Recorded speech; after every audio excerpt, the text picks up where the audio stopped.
हा चित्रपट एका सत्य घटनेवर आधारित आहे. मोबाईल फोनचा अतिवापर तुमचे मानसिक आरोग्य आणि नातेसंबंध उद्ध्वस्त करू शकतो. त्यामुळे तुमच्या आरोग्य आणि नातेसंबंध बिघडू शकतात. या चित्रपटाचा उद्देश एक सामाजिक संदेश देणे आहे.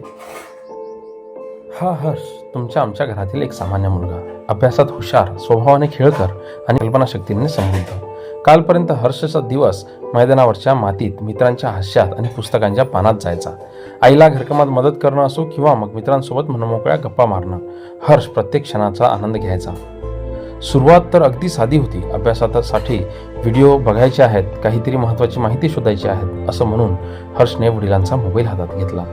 पण कुणाला ठाऊक, ज्ञानाचा हा दरवाजा कधी व्यसनाचा रस्ता बनेल. हळूहळू शैक्षणिक व्हिडिओची जागा सोशल मीडियाच्या रील्सने घेतली. अभ्यासाच्या नोट्सऐवजी मोबाईलवर गेम्सचे स्क्रीन दिसू लागले. मग हर्ष बदलत गेला. ज्या हातात पुस्तके असायची तिथं आता तासनतास मोबाईलची स्क्रीन चमकू लागली.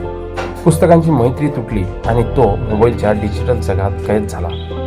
पूर्वी जो हर्ष मैदानात धावायचा तो आता एका कोपऱ्यात मान वाकवून तासनतास बसून राहतो. त्याची वैचारिक क्षमता आता फक्त एका क्लिक पुरता मर्यादित राहिली आहे. ज्या कल्पनाशक्तीने तो नवनवीन स्वप्न पाहायचा ती आता क्षीण होत चालली आहे. घरातल्यांशी बोलणं कमी झालंय आणि चिडचिडेपणा वाढलाय. मैदान रिकामी आहेत, मित्र वाट पाहत आहेत, पण हर्ष आपल्यातच जवळच्या माणसांपासून लांब एका एकलकोंड्या जगात हरवला आहे. ज्या मोबाईलने जग जवळ आणलं त्याच मोबाईलने हर्षच्या स्वतःच्या आयुष्यापासून मात्र खूप लांब नेलं आहे.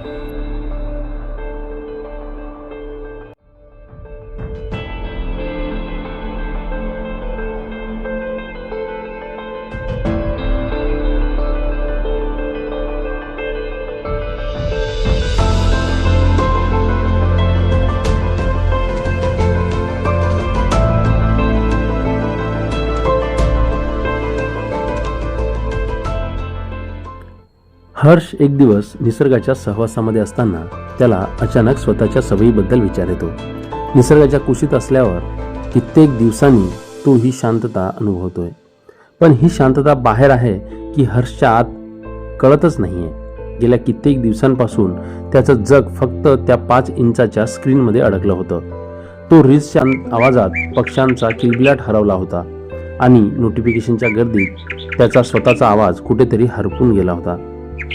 अभ्यास करायला बसला की डोळ्यांसमोर फक्त व्हिडिओ फिरायची. एकाग्रता संपली होती. स्वप्न धूसर झाली होती. त्याचं आयुष्य एखाद्या हँग झालेल्या फोनसारखं स्तब्ध आणि निसर झालं होतं. पण आज या झाडांच्या सावलीत आणि वाऱ्यांच्या झुळकीत त्याला स्वतःचा चेहरा स्वच्छ दिसला. त्याला जाणीव झाली की तो या यंत्राचा वापर करत नव्हता, तर हे यंत्र हर्षचा वापर करत होतं. हर्ष विळख्यात होता एका अशा व्यसनांच्या जे हळूहळू त्याची कल्पनाशक्ती आणि त्याची वैचारिकता मारत होतं. आता बस, खूप झालं. हा मोबाईल जो आतापर्यंत हर्षच्या हाताला चिकटलेला असायचा त्याला तो आता स्वतःपासून लांब ठेवतोय.